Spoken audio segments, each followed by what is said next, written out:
Well, hello there, and welcome to the live broadcast of the recording of yet another episode of Marketing Scoop, the SEO Rush show that's brought to you with lots of different wonderful guests focusing on different subjects like advertising, SEO, content, and success stories. This is our informal hello before we get going correctly. Judith, what's the ice age situation like with you at the moment? What's the ice age I situation? don't know. I was thinking, what question shall I ask Judith today? Well, as you know, I live in Oxfordshire, right next to a power plant that does warm the environment quite significantly. So we often escape snow when all around us are snowbound. So it's actually not too bad here at the moment. There's no snow on the ground, and while frosty, it's passable. So we'll see what happens when the large dump of snow is due over us tomorrow. It will be a completely different story. I wonder if any viewers can beat that. Hopefully, we might even have some viewers from northern states in America, and it's minus 30 there, I believe, at the moment. So if you're in Chicago or somewhere like that, let us know to see if you've still got an internet connection, you're huddling up there by the fire. So wherever you're watching us from, let us know in the chat, and it'll be good just to get a feel for who you are, where you are watching us from. We've got a couple of great paid advertising specialists actually joining us today. We do, as I said, focus on a different area of digital marketing, 4 different key areas as part of this show. And as I mentioned, it's a podcast. We're recording a podcast that will be published at semrush.com/podcast. That's where you can subscribe to the show without this opening set of ramblings. And we've got... But it's interesting ramblings. We always have something interesting to say, like last week about my book collection. And which book would you like to highlight this week? Oh, I still have the raw shark texts showing up behind me to my side, which is a really bizarre book that a friend of mine gave me. And but it does quite deftly cover all of the photographs that I have stacked up in a pile right behind it. It's very conveniently placed to the side. It's very, it's subtly covering up all the photographs behind it, which are just there in a big stack. My grandmother was an avid photograph taker, and she used to mail me photographs from family events so that I felt involved in a part of things that were happening back home in Toronto, where it is really, really cold right now.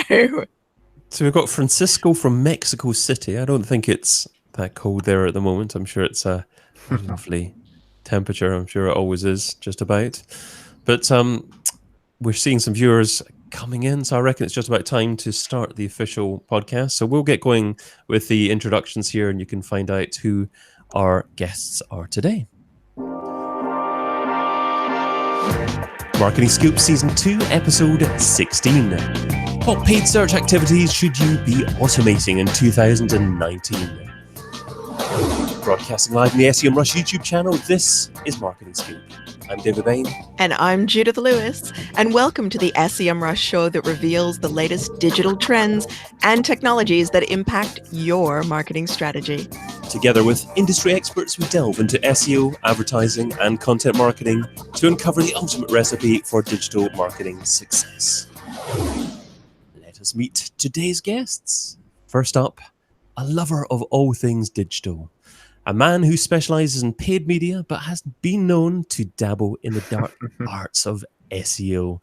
Welcome to the paid media manager at 7 Star Digital, Michael Fenlon. Hello, everyone. I'm Mike, and as perfectly introduced, I'm a PPC guy, but occasionally dabble in the dark arts of SEO. Yeah, that's pretty much it from me. Superb. Okay, good to have you with us, Michael. It's not so dark with SEO, though. Oh, it is. Always light and airy and fluffy and happy, and we do everything that Google tells us to. Of course. And next up, we have a veteran in search marketing, a man who's a search specialist by trade. He has a background in artificial intelligence and search engine technology. And he currently runs a fully remote boutique PPC agency with high levels of automation. Please welcome Nils Rooijmans. Hi, everyone. Thanks for having us. Yeah, it's a great introduction, dude. It's actually, I'm enjoying the cold winter in Amsterdam right now. We're expecting snow. Hopefully not as much as in Toronto, but I'm nice and warm on my little houseboat and happy to join you guys. I find it amazing that a houseboat is warm, but I grew up in a very cold country where we wouldn't even consider having a houseboat in the winter. So, sticking with you, Niels, it seems like Google is actually pushing ad automation a lot at the moment. Some people may have had emails about it. Some people may have had some experience about that push by Google. Why do you think that is? Yeah, agreed. Yeah, Google has been last few years. They've been increasing the amount of automation a lot, and I see them pushing it to both the agencies and the advertisers. And I think there's mainly three reasons for that. First, of course, is they need a lot of data to train their Google AI. Uh, the algorithms they use is so-called deep learning algorithms. They are sort of like pattern recognition algorithms, and they need a lot of data to train the algorithms. So what they try to do is convince every advertiser to link their accounts to their smart bidding algorithms, to their um, AI, to get as much conversion data as possible to train the algorithms to recognize what works well and what doesn't work well. Second reason, of course, is they need the money because if people automate everything, they will hopefully spend more, and more money in the ad spend means more profit for Google. So sorry, Nils. We are having a bit of a challenge in hearing you. I know we did. We try and fix the microphone beforehand. I've turned up your volume as much as I can within the Hangout here. Do you think you could try pressing the microphone a little bit closer towards your mouth and speaking into it that way? If I do it like this, is That's that a good better? look. That works. That's a bit better. Yeah, absolutely. Yeah, go for that. Let's try. I have to increase my volume here. Okay, so I also think there's actually a third reason. The third reason would be that the AI is sort of like a black box, which allows Google. Sorry, no, just one other point. As we're recording a podcast here, I know we're live on YouTube, but how about if you start your reasons again there, because that way we can get a decent recording for the podcast and we can send that out by audio afterwards, if that's okay. Because I'm not convinced that we would be able to edit the first bit okay, and I think your audio's been improved there by doing that. So sorry, if you could start your point again, that'd be great. Sure, no problem. Okay, so there's actually a lot of push going on from Google the last few years in convincing both the agencies and the advertisers to start automating everything in their accounts. And one of the main reasons, of course, is that they need a lot of data to train the AI, to train the algorithms behind the AI. These algorithms are called the deep learners, and deep learners are sort of like neural networks that need a lot of data to do pattern recognition. So they try to discover patterns in click behavior and keyword data to sort of predict the conversion value for the clicks. And these algorithms, they require a lot of data to discover these patterns. So that's why they're trying to convince as much advertisers and agencies as possible to start making use of these algorithms.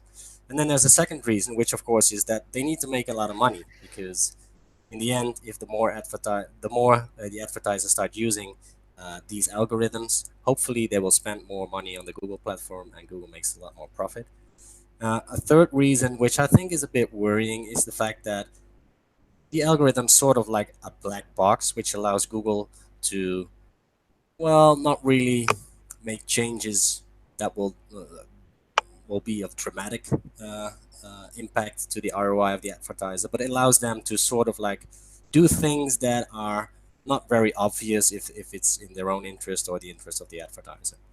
And the latter part is something that I think in the next few years we'll have to discover how that works out, but it's worrying for me. Okay, Michael, do you have similar kind of concerns as well? What kind of automation practices are you actually using within your work environment at the moment? I'll be completely honest that I try to limit the amount of automation I use for the reasons which Nils mentioned. By Google learning what your ROAS is, it allows them to push the CPCs up, which is a dangerous avenue to go down. And secondly, it's making us spend more. So someone like myself and Nils would, not spend more, but the smaller advertisers are falling victim to listening to everything Google say in the new recommendations tab, and therefore outspending their budget, and it's damaging to a newer, smaller business. The only automation I'd ever recommend is offline revenue imports, just for the fact that it allows you to make more informed decisions by yourself. Automation can work, but be wary how you adopt it. Okay, and you're saying be wary in how you adopt it. Does that mean that what you do is you start off in a completely manual process, and you'd try and optimize things yourself to begin with, and then introduce some automation after some time? Well, as an example, if you're using offline revenue import to automate your data for target ROAS, for example, you don't need to feed in your exact numbers. You can add in a multiple of that number. So let's say your conversion value is £300. You can times that by a random number. And once you re-download the data, you can uncode it, so to speak. And that way, Google's never getting your actual information, and only you as a business stores that information. And that way, you're getting the best of both worlds. You're getting to use that algorithm without giving them the data. Interesting. So you're both asserting, so to speak, that the concerns that you have are that Google is, so to speak, not using its powers for good, but for evil, and that they're looking... it's always Google, always a good assumption, that they're looking to actually improve those revenue levels that they've got. I think it was $95 or $96 billion ad revenue in 2017, and we're just waiting for 2018's numbers to come out. So this automation, you're saying, could be a move to actually increase those revenues. Absolutely. I mean, Google's a public company. Their investment's based upon their quarterly profit and their quarterly margin. This is the next step to increase that. It's the new algorithm's not focused on improving the experience for the advertiser; it's increasing their revenue. So yeah. Yeah, I agree. I think there's a widespread belief that it's in Google's best interest to align their activities with what is good for the advertisers. And to be honest, in a healthy market situation, that would be the case, because if they were changing the algorithms in a way that would benefit Google more than it would benefit the advertisers, then of course the advertiser would start spending the money somewhere else. But it's not a healthy ecosystem anymore. It's like Google has it's like a monopoly. Well, yeah, I mean, it is a monopoly. Bing, for example, most advertisers see a much better ROAS, but the market share is so small that it's not sustainable to only advertise on Bing, especially if you're growing a large business. So, I mean, I can understand a lot of agency operators being healthily skeptical about introducing automation and not having full control themselves.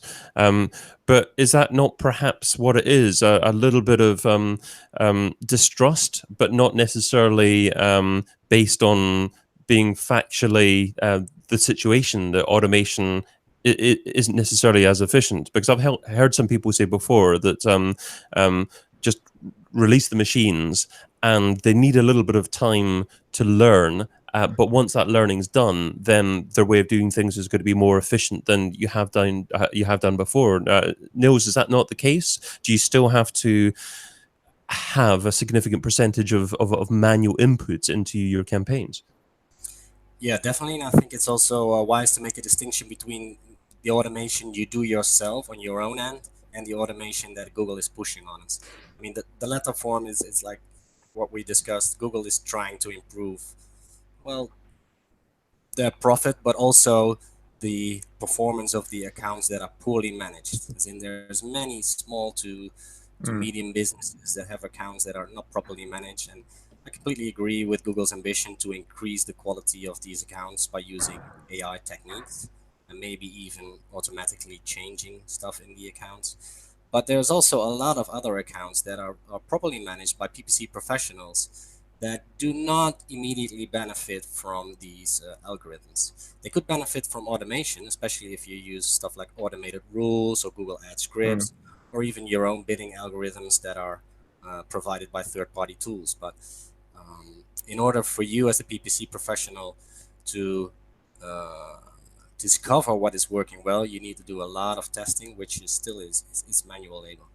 So, Nils, you talk about testing there. We've got Francisco that said in the chat that they've run experiments, AI results versus manual. They don't share the results they've actually had from that. Have you run testing campaigns when you're comparing AI versus manual management of campaigns? Yeah, I think every PPC professional should be running these tests right now, as in Google is releasing a lot of these smart bidding algorithms, and in order for us to determine whether these are good for the accounts or not, we constantly run A/B tests, use campaign experiments to do so. In order for these tests to be successful, you really need to start thinking about changing the setup of your account to make it so that the AIs have a chance to learn what is working well. So that could mean restructuring campaigns. So if you're, for instance, if you're using very tightly structured single campaign ad groups, the SCAGs, that might not be an ideal setup to benefit from the power of these smart bidding algorithms. So restructuring the accounts so that within a campaign you have not enough conversion data to actually train the algorithms is the first step, and then run an A/B test using the campaign experiments. Have it run for at least 4 to 6 weeks, and after this learning period, the training period for the algorithm, start comparing the results, and then see if it works or not. I mean, it's a good point you made around testing. I was speaking to an account manager a few days ago who recommended I don't use their experiment tool and just completely switch over, which was concerning to say the least. But agreed, any PPC professional should always split test anything before changing a module because it can go wrong. So just to confirm, Michael, you're talking about a Google account manager there. Yes. Yeah. Okay.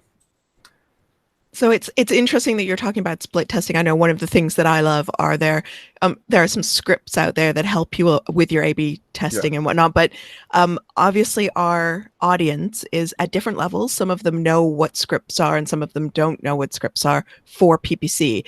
So both Nils and Mike, what are scripts for PPC, and why are they so useful for Google Ad users? Nils is expert on scripts. I'll let him take this one. Okay, yeah, I think scripts are amazing. They're actually pieces of JavaScript code. JavaScript is a programming language that you can use to talk to the machine and have it do things for you. And the good thing about Google is that it actually provides you with a runtime environment to execute that code on their servers. So you can upload your code to a scripting environment within the Google Ads platform, and then Google will execute these pieces of code for you, and they can manage the account or extract data from the account, do data analysis. In concrete examples, you could use scripts to, for instance, pause campaigns if they hit a daily target budget. You can use scripts to analyze search term data and send you an email if there is a search term that has, let's say, over 100 clicks and 0 conversions. You could use scripts to generate Google Sheets with reports. There's all sorts of things you could do with the scripts that you would normally do manually. So what are the top 3 scripts, Nils, if no one's using scripts, or someone isn't using scripts at all? What are the places to start? Of course, Google itself has a lot of scripts published on their website, and also some guidelines on how to use scripts. Next to that, there is I've actually created a list with all kinds of resources to get people started. I'll link it up in the show notes. But there's a couple of guides that are provided by different parties online. Koza is one that will help you get started on installing the scripts. And there's an enormous amount of publicly available free scripts for you to use in your accounts. And you don't actually need to know any coding to make use of these scripts. So the fear I hear often among PPC professionals is, I don't know any JavaScript, so I cannot make use of scripts. Don't worry, a lot of these scripts out there do not require you to know anything about JavaScript. It's just copy pasting the code, and then you can start running them. And there are full explanations of what the scripts do as well that go along with the files. So I know I've seen some at Brain Labs as well that are very good for making tweaks to your accounts, as well as doing things like advertisers are probably aware that exact match is no longer exact. It includes near matches and things that aren't the exact word that you're bidding on. And so there is a script that will actually find those near matches and pause them for you, or add them as a negative so that they don't keep matching on your keywords. Oh, Google, always thinking that they know better than us. Gosh darn it. There you go. There you go. That's actually a great example, Judith, because I've seen the same thing happening within my accounts. Many of my clients, they're in the Netherlands and they advertise with Dutch keywords. And the Google's fuzzy matching algorithms to determine these close variants that you're referring to, of course, it works great for it works okay for English, but the algorithms, they have a hard time understanding Dutch. So I've seen very interesting examples of close variants on exact match keywords that just did not perform at all. So I also decided to write a script to actually analyze the performance of these close variants compared to the exact match keywords in your account, and send you alerts if the difference in cost per conversion is above a certain threshold. So then you know that you should, maybe negate these keywords or have a different bid on a new exact match keyword.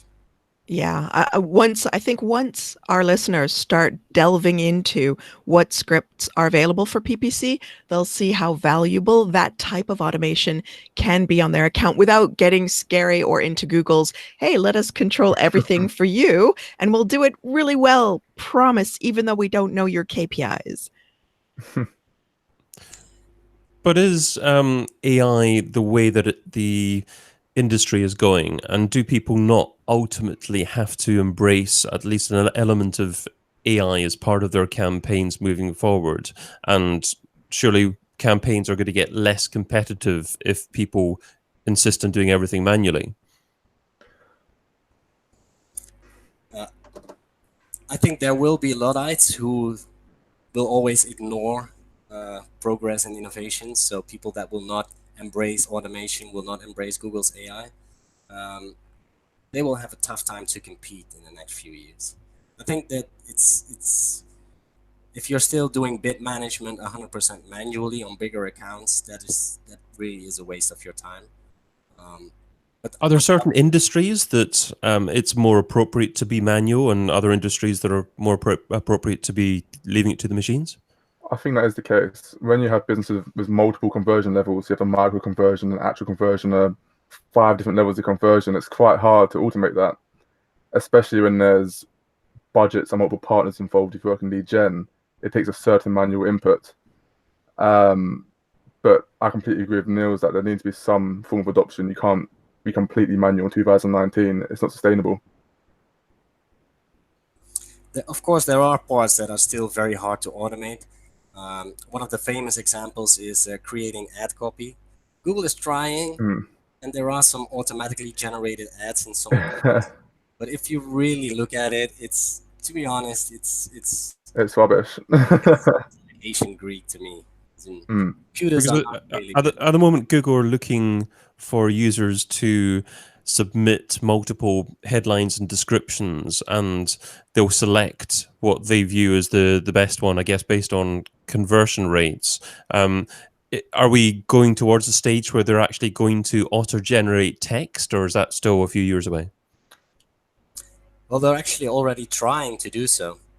What we see is these auto-generated text ads in our accounts, but the quality of the text is not there yet, and I don't expect it to be there yet in the next few years. It's I think yesterday there was a PPC chat on Twitter, and somebody mentioned the example of "Just do it," the slogan by Nike. It is not something that a computer would come up with. No. Very powerful, but it's not something that an AI would think of itself. I think that's when it comes to being manual input outperforms AI. If advertisers get lazy and start, relying on their AI to write ads, the manual ad writers will have much better CTRs and will outperform the AI. So hopefully more guys move towards it. So guys like me and Nils can stay with our creative ad copy. There you go. Yeah, and we could actually use these AIs because one of the things AIs are very good at is pattern recognition. So, for instance, Mm. if the AI is analyzing the performance of our ad copy and it discovers that, for instance, all of the ad copy that has a discount in an absolute number, so let's say $10 discount, versus the ads that name the percentage, 15% discount. If if the AI discovers that the absolute number it has a better conversion rate for our audience than the relative percentage, it could suggest that we start making use of the absolute numbers more. And So for you us, can if we use different ads, like a couple of hundred ads, for us humans, it's really hard to discover these kind of patterns, and for a machine, it's relatively easy. so you can see that some things should be taken over by the artificial intelligence, so to speak, that Google is offering us, but some things we should still be doing as marketers. But what kind of activities should paid search advertisers actually be automating right now? Is there any core set besides on large accounts doing bid automation? There's some great 24/7 bid automation scripts out there. Besides something like that, is there something specifically that paid search advertisers should be looking at? What should they be learning about looking at automating now? I think in regard to scripts, some very boring admin type tasks, such as assessing your CTR, basically all that basic stuff. By allowing a script to take care of that, it allows you as the advertiser to look at the bigger picture, to look at growing your account, to create wireframes and strategies to build out build out your account. So you should definitely incorporate AI to help you, but you shouldn't let it take over your job. There's a creative aspect to being a digital marketer, which we should never let go. Yeah, fully agree. I help agencies answer the exact same questions, and one of the first things we do is we start to analyze what the people are actually doing, the PPC experts, and we list all the repetitive tasks that take up a lot of time or a lot of energy, and Mm. we analyze what they are doing. So they come up with, like, for instance, budget management, bid management, account setups, reporting, a lot of data analysis that requires the downloading and combination and analysis of data from different sources, stuff like negative keyword management. Mm. These can all be partly automated, and the machines can really do a great job with that. And then next to that is a second one, which is the monitoring of the account. You try to avoid the costly mistakes as much as possible. So, for Mm. instance, you don't want to send clicks to landing pages that are broken or have zero availability of the product on it. Landing pages that load slowly. Keyword conflicts, as in if you add a new negative keywords and it's accidentally blocking a keyword that is converting very well, you want to be alerted for that. So there's a lot of checks that you can build into the account to avoid costly mistakes made by the teams. And one of the first things I always do is list all these costly mistakes that have been made in the past, and then we try to come up with solutions to prevent them through automation. There's a lot of opportunities there. That's good advice. I mean, a really good one is if a campaign spent over X amount without making a conversion, to pause it. I'm sure we've all been in a situation where, for whatever reason, whether it's a broken landing page, product, whatever it is, we've come in next day and gone, oh, this campaign has spent X amount and not made a single conversion. We're in a hole.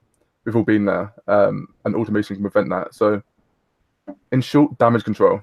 It can be used as good damage control.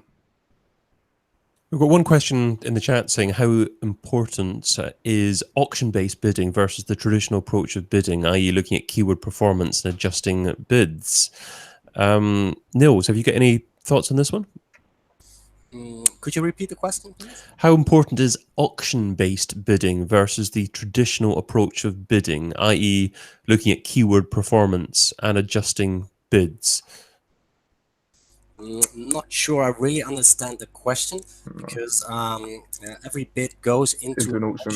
Yeah. Within the auction, Google determines whether or not the ad for a particular advertiser is shown and at what position. So if the question is whether we should be automating the bid management, then traditional PPC answer is it depends. But if you have enough conversion data and your account is set up in a way that you can make use of the smart bidding algorithms, my advice would be start testing with a 50-50 split in your campaign experiment and monitor the results carefully. Sure. So take some of your budget, take about half of your budget, split it out, and start doing testing with automation. Yes, correct. Great stuff. Well, that just about takes us to the end of episode 16 of season 2. Just time for an actionable tip from each of our guests, related to or not necessarily related to what we've been discussing so far. Cool. I'll go first. Test things. Me and Nils have spoken about this podcast. Make sure you test everything. If you're working an account manager, they're going to push you hard to automation. Test it. It's a very simple thing called Google Ad Experiments. It does the job for you. It will tell you everything. That'd be my piece of advice. Fantastic. Completely agree. I'd like to add one is that Google will continue to automate things for us, and the options to opt out will start to decrease, is my expectation. So we need ways to monitor the impact of their automations, and my advice of key would be scripts. Use scripts to monitor the impact of Google's AI. Nice example would be analyze the performance of these close variants and compare them to your exact match keywords so that you know what's happening and what the impact of the Google AI will be on your increase in revenue, or maybe hopefully not decrease in ROI. Wonderful stuff. Okay, well, of course, you can find both of our guests at different places online. Nils, you can find Nils Rooijmans over at nilsrooijmans.com. That's ROOIJMANS.com. And Michael Fenlon 5 is the handle on Twitter that you can find Michael. So thanks so much for joining us. I've been your co-host, David Bain. You can find me over at digitalmarketingradio.com. And I've been Judith Lewis, your other co-host, and you can find me at dickhabit.com. Superb. And Michael's website will be live in a couple of weeks' time. So follow him on Twitter and he'll be able to tell you when that website goes live and what the URL will be then. So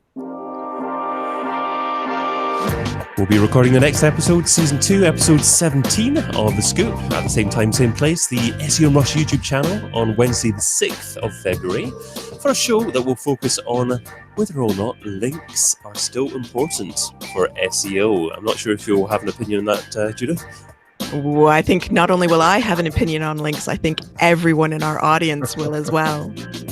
Joining us live will be Natalie Mott from Kuzai and Rick Rodriguez from iProspect. If you'd like to join us for next week's episode, sign up at semrush.com/webinars to watch and participate in the comments live. And remember, if you liked what you heard today, subscribe for free to the audio podcast tool. Just head over to semrush.com/podcast and find the link to The Scoop on Spotify, Apple Podcasts, Android, and all other chalk-tastic podcast stores. But until next time, be fantabulous and do one thing that scares you. Adios.